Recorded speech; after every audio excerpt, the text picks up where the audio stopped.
નમસ્કાર, મંતવ્ય ન્યૂઝમાં આપનું સ્વાગત છે। ઇન્ડિયા એટ 9 સાથે હું છું હિનલ। દેશ વિદેશના સમાચારોની પહેલા વાત કરીએ પ્રાદેશિક સમાચારની। તો બ્લાસ્ટનો મામલો સામે આવ્યો છે। સાબરકાંઠાના વડાલીમાં પાર્સલ વિસ્ફોટ મામલો સામે આવ્યો છે। પાર્સલ બ્લાસ્ટમાં નવો જ ખુલાસો થયો છે। તો સમાચાર સામે આવ્યા છે। પ્રેમ પ્રકરણમાં પ્રેમિકાના પતિએ જ બ્લાસ્ટ કરાવ્યો હતો। તો વડાલીની ઘટના છે। પોલીસે જયંતિ વણઝારાની ધરપકડ કરી છે। બ્લાસ્ટમાં 2 વ્યક્તિઓના મોત થયા હતા। પાર્સલમાં બ્લાસ્ટ થવાનો જ મામલો પ્રકાશમાં આવ્યો છે। તેમાં 2 વ્યક્તિઓના મોત થયા હતા। સાબરકાંઠાના વડાલીમાં પાર્સલ વિસ્ફોટ મામલો પ્રકાશમાં આવ્યો હતો। ઘટનાને પગલે લોકોના ટોળેટોળા એકઠા થઈ ગયા હતા। પોલીસ કાફલો પણ ઘટનાસ્થળે પહોંચી ગયો હતો। આ પાર્સલ બ્લાસ્ટમાં નવો જ ખુલાસો સામે આવ્યો હતો। પ્રેમ પ્રકરણમાં પ્રેમિકાના પતિએ જ આ બ્લાસ્ટ કરાવ્યો હતો। તો પોલીસે આ સમગ્ર મામલે જયંતિ વણઝારાની ધરપકડ કરી છે। બ્લાસ્ટમાં 2 વ્યક્તિઓના મોત થયા હતા। તો વડાલીની જ ઘટના છે। સાબરકાંઠાના વડાલીમાં પાર્સલ વિસ્ફોટનો મામલો પ્રકાશમાં આવ્યો હતો। પાર્સલમાં બ્લાસ્ટમાં નવો જ ખુલાસો થયો હતો। તો પ્રેમ પ્રકરણમાં પ્રેમિકાના પતિએ જ આ બ્લાસ્ટ કરાવ્યો હતો। ઘટનામાં 2 વ્યક્તિઓના મોત થયા છે। પોલીસે જયંતિ વણઝારાની ધરપકડ કરી છે। તો આજ મુદ્દે અમારી સાથે સંવાદદાતા દીપકસિંહ રાઠોડ ફોનલાઈન પર જોડાઈ ગયા છે। જે દીપક, સાબરકાંઠાના વડાલીનો જે બનાવ છે, પાર્સલ વિસ્ફોટ મામલો છે, શું છે સમગ્ર વિગત?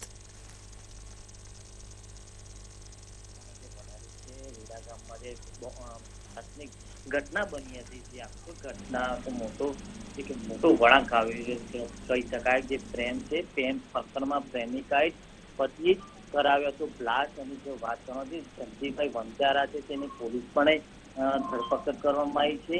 પાર્સલ ડિલિવરીની સૂચના ભરી રિક્ષા દ્વારા મૃતકને જીતેન્દ્રભાઈ વંજારાએ ઘરે પહોંચાડ્યું હતું। પાર્સલ ખોલતા જ જે ધરાશાબાને જે હતું તે ધરાશાબાને બ્લાસ્ટ થયો હતો। બ્લાસ્ટમાં જ ઘટના સ્થળે જે મૃતક હતો તેને મૃત્યુ પામી હતી। ત્યારબાદ એક છોકરી હતી, છોકરીની પણ ઘટના સ્થળે જ મોત થઈ ગઈ હતી। ત્યારબાદ જે બીજી 2 વ્યક્તિઓ હતા તેને ઈડર સિવિલમાં દાખલ કરવામાં આવી છે। ત્યારબાદ હિંમતનગર દાખલ કરવામાં આવી। ત્યાંથી વધુ સારવાર માટે અમદાવાદ પણ ખસેડવામાં આવી છે। તેની પણ કહી શકાય કે તેને નાજુક પરિસ્થિતિ કઈ છે। અત્યારે હાલ વાત કરવામાં આવે છે એક નવું વળાંક કહી શકાય। બ્લાસ્ટને એક નવું વળાંક કહી શકાય। જી બોલો। જી દીપક, સમગ્ર માહિતી બદલ આભાર। તો સાબરકાંઠાના વડાલીનો જે બનાવ સામે આવ્યો છે, નવો જ ખુલાસો થયો છે। પ્રેમ પ્રકરણમાં પ્રેમિકાના પતિએ જ આ બ્લાસ્ટ કરાવ્યો હતો। તો પોલીસે જયંતિ વણઝારાની ધરપકડ કરી છે। પાર્સલમાં બ્લાસ્ટ મામલો સામે આવ્યો છે। ઘટનાને પગલે 2 વ્યક્તિઓના મોત નીપજ્યા છે। બ્લાસ્ટની સમગ્ર ઘટના પ્રકાશમાં આવતા જ પોલીસ કાફલો પણ ઘટનાસ્થળે પહોંચ્યો હતો। લોકોના ટોળેટોળા એકઠા થઈ ગયા હતા। વડાલીનો બનાવ હતો પાર્સલ વિસ્ફોટ મામલો। આ પાર્સલ બ્લાસ્ટમાં નવો ખુલાસો સામે આવ્યો। તો આ પ્રેમ પ્રકરણમાં જ પ્રેમિકાના પતિએ બ્લાસ્ટ કરાવ્યો હતો। જે વિગતો મળી રહી છે, આ ઘટનામાં પોલીસે જયંતિ વણઝારાની ધરપકડ કરી છે। બ્લાસ્ટમાં 2 વ્યક્તિઓના મોત પણ થયા હતા।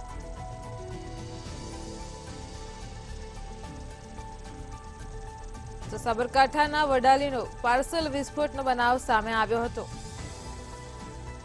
પાર્સલ બ્લાસ્ટમાં નવો ખુલાસો થયો હતો। પોલીસે જયંતિ વણઝારાની ધરપકડ કરી છે। પ્રેમ પ્રકરણમાં પ્રેમિકાના પતિએ આ બ્લાસ્ટ કરાવ્યો હતો। બ્લાસ્ટની ઘટનામાં 2 વ્યક્તિઓના મોત નીપજ્યા છે।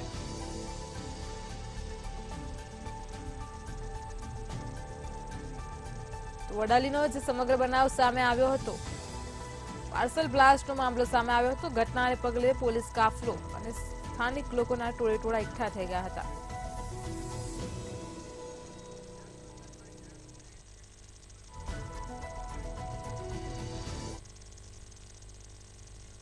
જામનગરમાં જામ સાહેબને મળવા માટે નરેન્દ્ર મોદી પહોંચ્યા હતા। તો જામનગરમાં નરેન્દ્ર મોદીની 4થી જનસભા હતી। તે પહેલા તેઓ જામ સાહેબને મળવા માટે પહોંચ્યા હતા। સમાચાર પ્રકાશમાં આવ્યા હતા। લોકસભાની ચૂંટણીને લઈને મોદીનું મિશન ગુજરાત છે। નરેન્દ્ર મોદી 2 દિવસ ગુજરાતના પ્રવાસે છે। તે દરમિયાન તેમણે 6 જંગી સભાઓને સંબોધી છે। તો આણંદ, સુરેન્દ્રનગર, જૂનાગઢ બાદ જામનગરમાં પીએમની સભા યોજાઈ હતી. તે પહેલા જ તેઓ જામનગરના જામ સાહેબને મળવા ગયા હતા. તો વડાપ્રધાન મોદીનો ગુજરાત પ્રવાસનો બીજો દિવસ છે. આ મુલાકાત દરમિયાન જામ સાહેબે નરેન્દ્ર મોદીને પાઘડી પહેરાવી હતી, જેનો ઉલ્લેખ પીએમ નરેન્દ્ર મોદીએ જામનગરની સભામાં પણ કર્યો હતો. તો વડાપ્રધાન મોદીનો ગુજરાત પ્રવાસનો બીજો દિવસ છે. તે દરમિયાન તેમણે જામનગરની સભાને સંબોધિત કરતા જણાવ્યું કે જામ સાહેબે પાઘડી પહેરાવી એટલે બીજું હવે શું રહ્યું.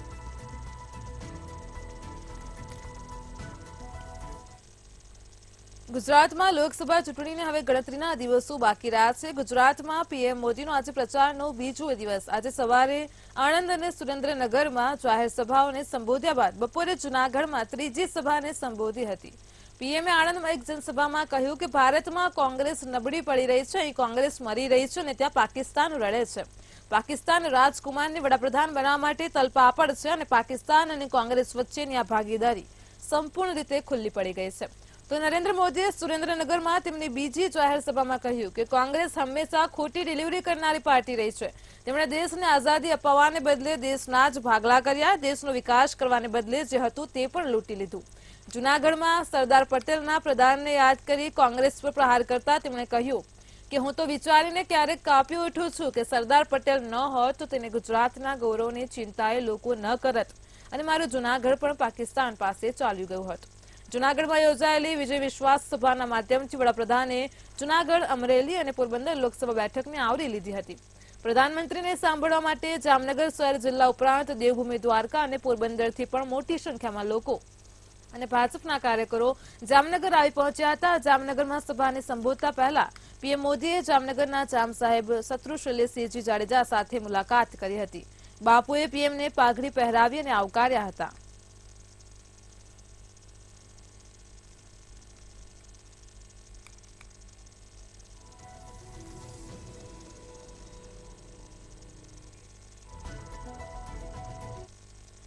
ગુજરાતના સુરેન્દ્રનગરમાં વડાપ્રધાન નરેન્દ્ર મોદીએ જંગી સભા સંબોધી હતી. જનસભાને સંબોધતા નરેન્દ્ર મોદીએ કોંગ્રેસના રાષ્ટ્રીય અધ્યક્ષ મલ્લિકાર્જુન ખડગે પર નિશાન સાધ્યું હતું. મોદીએ કહ્યું કે મલ્લિકાર્જુન ખડગે ભગવાન રામ અને ભગવાન શિવને લઈને નિવેદન આપ્યું છે.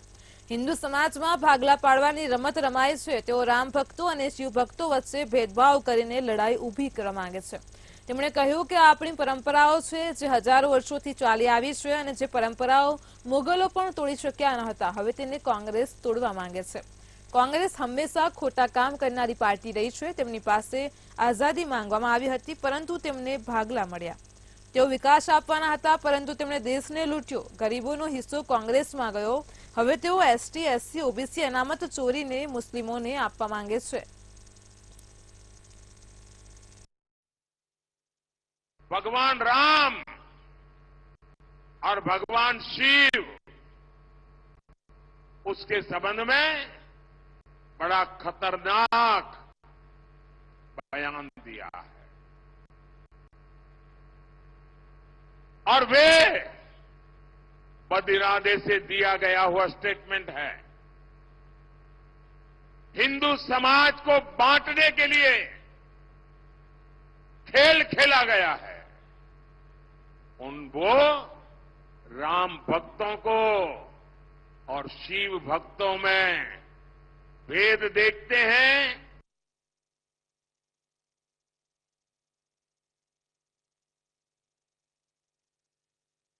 करते हैं और भेद करके लड़ाना चाहते हैं. ये क्या कर रहे हैं लोग? साथियों, कांग्रेस हमेशा से रॉन्ग डिलीवरी वाली पार्टी है. देश को आजादी दिलानी थी लेकिन उन्होंने बंटवारा कर दिया. देश का विकास करना था लेकिन जो था वो भी लूट लिया.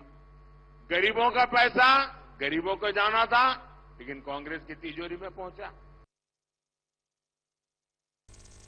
ગુજરાતમાં લોકસભા ચૂંટણીને હવે ગણતરીના દિવસો બાકી રહ્યા છે અને ત્યારે ગુજરાતમાં પીએમ મોદીનો આજે ચૂંટણી પ્રચારનો બીજો દિવસ. પીએમ મોદીએ જૂનાગઢમાં જંગી જાહેર સભા યોજી હતી. ત્યારે જાહેર સભાને સંબોધતા વડાપ્રધાન નરેન્દ્ર મોદીએ કહ્યું કે મારો સંકલ્પ છે કે ગુજરાત વિકાસ પામે. આ ચૂંટણી સામાન્ય ચૂંટણી નથી, દેશ માટે મહત્વની છે. તો ભારતમાં સ્થિર અને મજબૂત સરકાર મહત્વની છે, જ્યારે પીએમ મોદીએ કોંગ્રેસ પર પ્રહારો કર્યા હતા અને ત્યારે પીએમ મોદીએ કોંગ્રેસને લઈને શું કીધું, આવો સાંભળીએ. कांग्रेस पार्टी जैसी खतरनाक मानसिकता, गुजरात को लेकर कांग्रेस के मन में जो खीज और नफरत है, कांग्रेस की अगर सत्ता में आई तो गुजरात के लिए, देश के लिए खतरनाक हालात पैदा कर सकती है. ये तो कह देंगे कि कच्छ में, रेगिस्तान में क्या जरूरत है यार, वहां तो कोई रहता नहीं है, ना घास फूस है, कुछ नहीं है, दे दो. उनको देर नहीं लगे, उनको कोई परवाह ही नहीं है, उसका भी सौदा कर सकती है. यहां गुजरात के तटीय क्षेत्र में कई ऐसे द्वीप है जहां कोई नहीं रहता है. कांग्रेस ऐसे द्वीप भी सौदा कर सकती है. मैं पिछले 9 दिनों से कांग्रेस को 3 चुनौतियां दे रहा हूं. मेरी पहली चुनौती है, कांग्रेस लिख करके दे कि वो देश में संविधान बदलकर धर्म के आधार पर मुसलमानों को आरक्षण नहीं देगी. मेरी दूसरी चुनौती है, कांग्रेस लिख करके दे कि वो एसटी, एससी, ओबीसी और सामान्य समाज को जो 10% गरीबों को मिलता है, संविधान से मिला आरक्षण का अधिकार नहीं छीनेंगे. मेरी तीसरी चुनौती है, कांग्रेस लिख करके दे कि जिन राज्यों में कांग्रेस की सरकार है, वहां वो कर्नाटका का जो मॉडल है, ओबीसी को काट करके धर्म के आधार पर आरक्षण देने का, वो किसी भी अपने साथियों की सरकारों में, राज्यों में इस प्रकार का पाप नहीं करेंगे. ये देश को लिख करके दे. વડાપ્રધાન નરેન્દ્ર મોદીએ ગુજરાતના આણંદમાં એક વિશાળ જનસભાને સંબોધી હતી. આ દરમિયાન તેમણે કોંગ્રેસ પાર્ટી પર જોરદાર નિશાન સાધ્યું હતું, જેમાં પીએમ મોદીએ જનસભા સંબોધનમાં કહ્યું કે કોંગ્રેસ અહીં મરી રહી છે અને પાકિસ્તાન ત્યાં રડી રહ્યું છે. કોંગ્રેસ અને પાકિસ્તાનની ભાગીદારીનો પર્દાફાશ થયો છે. દેશે 60 વર્ષથી કોંગ્રેસનું શાસન જોયું છે. હવે દેશે ભાજપનો 10 વર્ષનો સેવાકાળ પણ જોયો છે. એ શાસન હતું, આ સેવાકાળ છે. કોંગ્રેસના રાજકુમારો બંધારણને માથે રાખીને નાચે છે.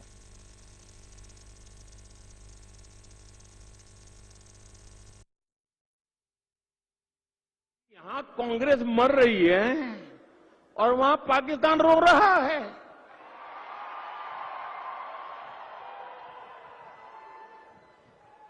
आपको पता चला होगा, कांग्रेस के लिए अब पाकिस्तानी नेता दुआ कर रहे हैं. शहजादे को प्रधानमंत्री बनाने के लिए पाकिस्तान उतावला है. आपने कल देखा होगा. और हम तो जानते ही है, कांग्रेस तो पाकिस्तान की मुरीदी है. ભારતના વિકાસ માટે ગુજરાતનો વિકાસ. અને હવે જ્યારે આપે મને દેશનું કામ સોંપ્યું છે, ત્યારે મારું એક જ સપનું છે કે 2047માં જ્યારે ભારતની આઝાદીના 100 વર્ષ થાય, ત્યારે આપણું હિન્દુસ્તાન વિકસિત ભારત હોવું જોઈએ અને આપણું ગુજરાત પણ વિકસિત ભારત હોવું જોઈએ. મધ્યપ્રદેશના વિદિશામાં ભાજપ રાષ્ટ્રીય અધ્યક્ષ જેપી નડ્ડાએ જાહેર રેલીને સંબોધિત કરી હતી અને ત્યારે તેમણે જણાવ્યું હતું કે ભારત આજે વિકસિત ભારત તરફ આગળ વધી રહ્યો છે. આજથી 10 વર્ષ પહેલા અર્થવ્યવસ્થામાં ભારત 11મા ક્રમે હતું. આજે ભારત વિશ્વની અર્થવ્યવસ્થામાં 5મા સ્થાને છે. પીએમ મોદીના નેતૃત્વમાં ભારત ટૂંક સમયમાં વિશ્વની 3જી સૌથી મોટી અર્થવ્યવસ્થા બની જશે. વધુમાં કહ્યું કે તમારી પાસે 10 વર્ષ પહેલા જે મોબાઈલ ફોન હતો તે ચીન, કોરિયા અથવા તાઇવાનમાં બનેલા હતા. હવે તમે જે મોબાઈલનો ઉપયોગ કરો છો તે ભારતમાં બને છે. ભારત દવા બનાવવામાં દુનિયામાં 2જા નંબર પર છે. દુનિયાના દેશોને સસ્તા ભાવે દવાનું સપ્લાય પણ કરે છે. विकसित भारत का संकल्प लिया है तो आपको यह भी समझना पड़ेगा कि भारत आज जो 10 साल पहले आर्थिक जगत में 11वें नंबर पर था, आज वही भारत मोदी जी के नेतृत्व में ब्रिटानिया को पछाड़कर भारत आज 5वें नंबर की अर्थव्यवस्था बन गया। 5वें नंबर की अर्थव्यवस्था। ભાજપના રાષ્ટ્રીય અધ્યક્ષ જેપી નડ્ડાએ અરરિયા અને મુઝફ્ફરપુરમાં બેઠકો યોજી હતી। અરરિયામાં પોતાના 34 મિનિટના ભાષણમાં નડ્ડાએ ઇન્ડિયા ગઠબંધન પર આકરા પ્રહારો કર્યા હતા। લાલુ પરિવાર પર પણ હુમલો કર્યો હતો। આરજેડીનો અર્થ સમજાવતા જેપી નડ્ડાએ કહ્યું કે તે લાંચ લેનાર જંગલ રાજા છે, તો ઇન્ડિયા ગઠબંધન પર કહ્યું તે ઘમંડી ભ્રષ્ટાચારીઓનો પરિવાર છે, તેમાંથી અડધા જામીન પર છે અને અડધા જેલમાં છે। જેપી નડ્ડાએ ઇન્ડિયા ગઠબંધનને રામ વિરોધી અને રાષ્ટ્ર વિરોધી ગણાવ્યું હતું। તેમણે કહ્યું કે આ લોકોને રામ મંદિરને લઈને સમસ્યા છે અને ત્યારે અમારું લક્ષ્ય ગરીબ કલ્યાણ અને સુશાસન છે।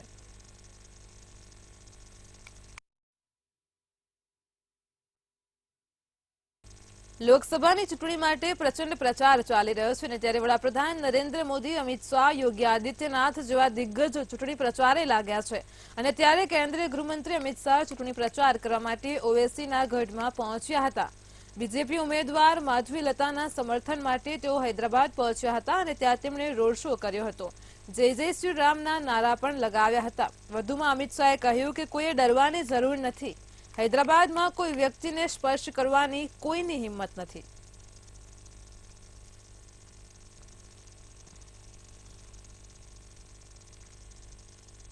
છત્તીસગઢમાં એક ચૂંટણી રેલી દરમિયાન કોંગ્રેસ અધ્યક્ષ મલ્લિકાર્જુન ખડગેની રામ વર્સિસ શિવ ટિપ્પણી પર કરી હતી, જેને લઈને ઉત્તર પ્રદેશના મુખ્યમંત્રી યોગી આદિત્યનાથે પ્રતિક્રિયા આપી હતી। યોગી આદિત્યનાથે કહ્યું કે રામ અને શિવ અલગ નથી। ભગવાન રામ પોતે ભગવાન શિવની પૂજા કરતા હતા। બંને એકબીજાના પૂરક છે અને ત્યારે કોંગ્રેસની વાસ્તવિકતા સામે આવી રહી છે। તે ભારતની સનાતન પરંપરાનું અપમાન કરે છે અને કોંગ્રેસ અધ્યક્ષ તેમના ભાષણોમાં આ જ વાત કરે છે।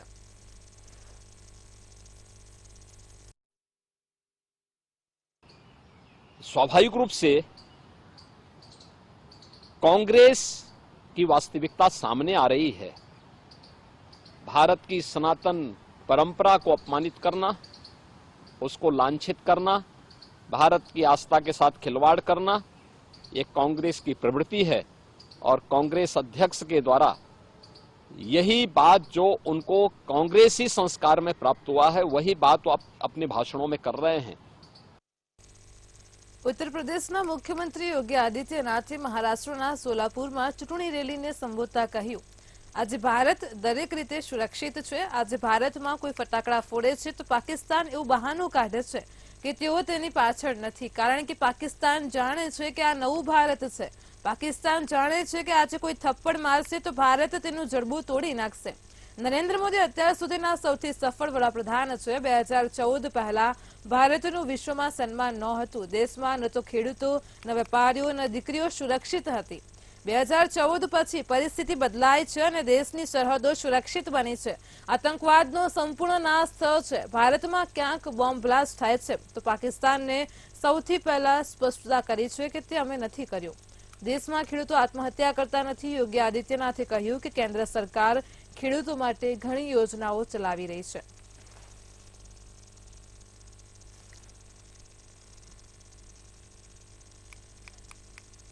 લોકસભાની ચૂંટણીને લઈને તમામ દિગ્ગજો પ્રચંડ પ્રચારે લાગી ગયા છે અને હવે તમામ દિગ્ગજ નેતાઓનું ધ્યાન ઉત્તર પ્રદેશ પર છે। ત્યારે 2017ની વિધાનસભા ચૂંટણી પછી આ પહેલીવાર હશે જ્યારે અખિલેશ યાદવ અને રાહુલ ગાંધી લખનૌમાં એક સાથે સ્ટેજ શેર કરશે। સમાજવાદી પાર્ટીએ 14 થી 18 તારીખ વચ્ચે અખિલેશ યાદવ અને રાહુલ ગાંધી સાથે આમ આદમી પાર્ટી નેતા સંજય સિંહની સંયુક્ત રોડ શોની માંગ કરી છે। તો બીજી તરફ ભાજપના ઘણા વરિષ્ઠ નેતાઓ આગામી થોડા દિવસોમાં લખનૌમાં એકઠા થવાના છે। 2019ની લોકસભા ચૂંટણીની જેમ બસપા સુપ્રીમો માયાવતી પણ લખનૌ અને મોહનલાલગંજ બેઠકને એક સાથે કંટ્રોલ કરીને પોતાની તાકાત બતાવશે અને જાહેર સભાને સંબોધિત કરશે।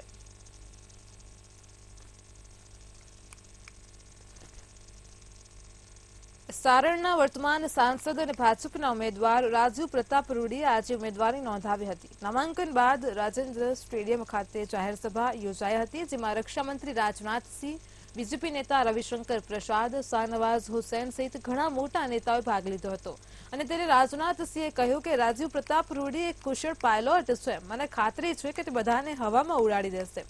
તેમણે વધુમાં કહ્યું કે સારણની જનતાને પીએમ મોદીની ગેરંટી પર વિશ્વાસ છે.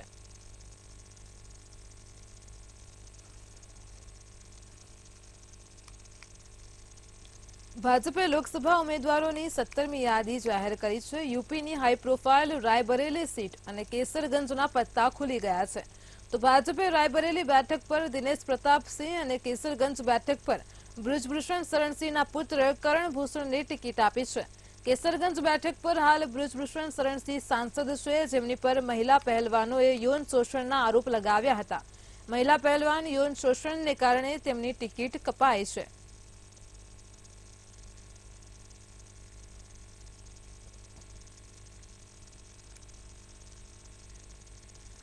મહારાષ્ટ્રમાં લોકસભા ચૂંટણીમાં મહાવિકાસ અઘાડી અને એનડીએ વચ્ચે સીધો મુકાબલો છે. બંને સહયોગી પાર્ટીઓના નેતાઓ એકબીજા પર નિશાન સાધી રહ્યા છે. આ દરમિયાન કોલ્હાપુર જિલ્લાના ઇચલકરંજીમાં એક રેલી દરમિયાન શિવસેના પ્રમુખ ઉદ્ધવ ઠાકરેએ કહ્યું, વડાપ્રધાન નરેન્દ્ર મોદીએ મહારાષ્ટ્ર સાથે દગો કર્યો છે. અગાઉની ચૂંટણીઓમાં વડાપ્રધાન માટે વોટ માંગવા બદલ તે લોકોથી માફી માંગે છે. ઉદ્ધવ ઠાકરેએ શિવસેના ઉમેદવાર સત્યજીત ફુટીલના સમર્થનમાં રેલી યોજી હતી અને આ રેલીમાં ઠાકરેએ કહ્યું કે જ્યારે કોઈ ભાજપ સાથે હાથ મિલાવવા તૈયાર નહોતું ત્યારે શિવસેના ભાજપની સાથે હતી, પરંતુ તેઓએ એવી વ્યક્તિની સરકાર ઉતારી કે જેના પરિવારે ભાજપ માટે બધું કર્યું. મેં અગાઉની ચૂંટણીમાં પીએમ મોદી માટે વોટ માંગ્યા હતા. આ માટે હું તમારા બધાથી માફી માંગુ છું. તેણે મહારાષ્ટ્ર સાથે દગો કર્યો છે.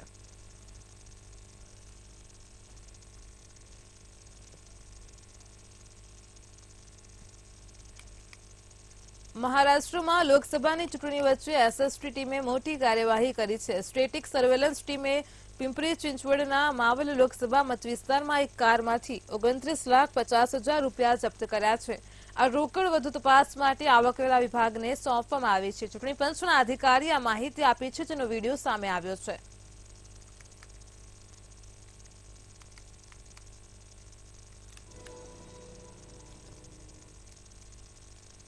પશ્ચિમ બંગાળના મુખ્યમંત્રી મમતા બેનર્જીએ ચૂંટણી પંચ અને ભાજપ પર આકરા પ્રહારો કર્યા હતા. થોડા દિવસો પહેલા જ સુપ્રીમ કોર્ટે સ્પષ્ટ કર્યું કે વીવીપેટ સાથે ઈવીએમનું 100% મેચિંગ કરવાની કોઈ જરૂર નથી. મમતાએ કાર્યકર્તાઓને કહ્યું કે ઈવીએમ બરાબર છે, તેની ચીપ પર નજર રાખો. રાત્રે ભાજપના લોકો તાળા તોડીને ઈવીએમ મશીનો બદલી રહ્યા છે અને તેની જગ્યાએ તેઓ ભાજપને આપેલા વોટવાળા મશીનો રાખી રહ્યા છે.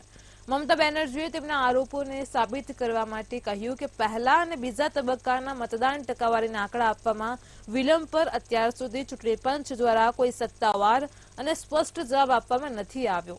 ચૂંટણી પંચ દ્વારા આંકડા આપવામાં વિલંબ પર વિપક્ષે સવાલ ઉઠાવ્યા છે.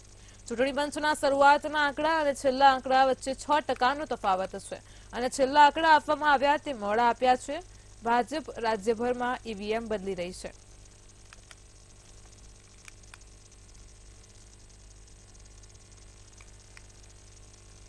સુપ્રીમ કોર્ટે ગુરુવારે પશ્ચિમ બંગાળ સરકાર દ્વારા રાજ્યની પૂર્વ પરવાનગી વિના સીબીઆઈની કાર્યવાહી અંગે દાખલ કરેલી અરજી પર સુનાવણી કરી અને આ દરમિયાન કેન્દ્ર સરકારે સુપ્રીમ કોર્ટને કહ્યું કે સીબીઆઈ કેન્દ્ર સરકારના નિયંત્રણમાં નથી. તે જ સમયે પશ્ચિમ બંગાળ સરકારે એજન્સીની તપાસ આગળ વધારવા સામે વાંધો વ્યક્ત કર્યો છે. પશ્ચિમ બંગાળ સરકારે બંધારણના અનુચ્છેદ 131 હેઠળ કેન્દ્ર વિરુદ્ધ મૂળ દાવો દાખલ કર્યો છે અને આરોપ લગાવ્યો છે કે રાજ્ય દ્વારા ફેડરલ એજન્સીને આપવામાં આવેલી સામાન્ય સંમતિ પાછી ખેંચી લેવા છતાં સીબીઆઈ એફઆઈઆર નોંધી રહી છે અને તેની તપાસ ચાલુ રાખી છે. આ મામલે સુપ્રીમ કોર્ટે કહ્યું કે સીબીઆઈના કેન્દ્રના નિયંત્રણમાં નથી. પશ્ચિમ બંગાળ સરકારે બંધારણની કલમ હેઠળ વિરુદ્ધ સુપ્રીમ કોર્ટમાં કેસ દાખલ કર્યો અને એવો આરોપ છે કે રાજ્ય સરકારની સંમતિ પાછી ખેંચી લેવામાં આવી હોવા છતાં આ ફેડરલ એજન્સી એફઆઈઆર નોંધી રહી છે.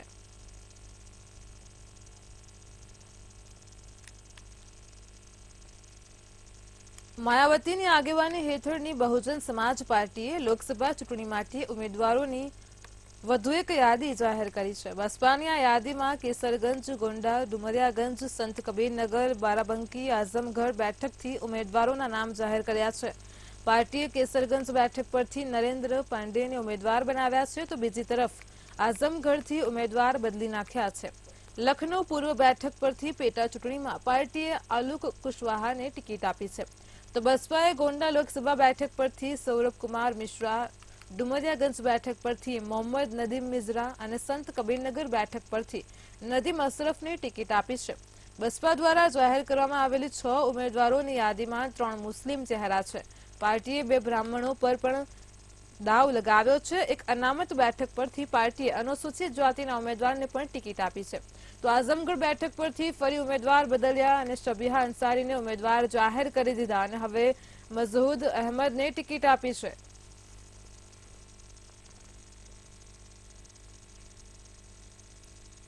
પદ્મ પુરસ્કારો 2025 માટે 1 મે થી ઓનલાઈન નામાંકન અને ભલામણો શરૂ થઈ ગઈ છે. પદ્મ પુરસ્કારો માટે નામાંકનની છેલ્લી તારીખ 15 સપ્ટેમ્બર 2024 છે.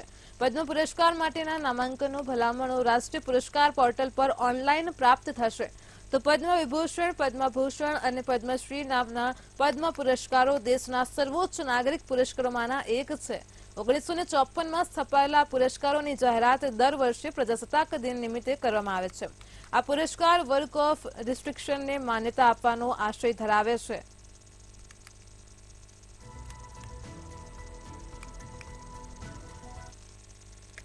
ઇન્ડિયા એટ 9 માં હાલ આટલું જ. વધુ સમાચાર માટે જોડાયેલા રહો મંતવ્ય ન્યૂઝ સાથે. નમસ્કાર.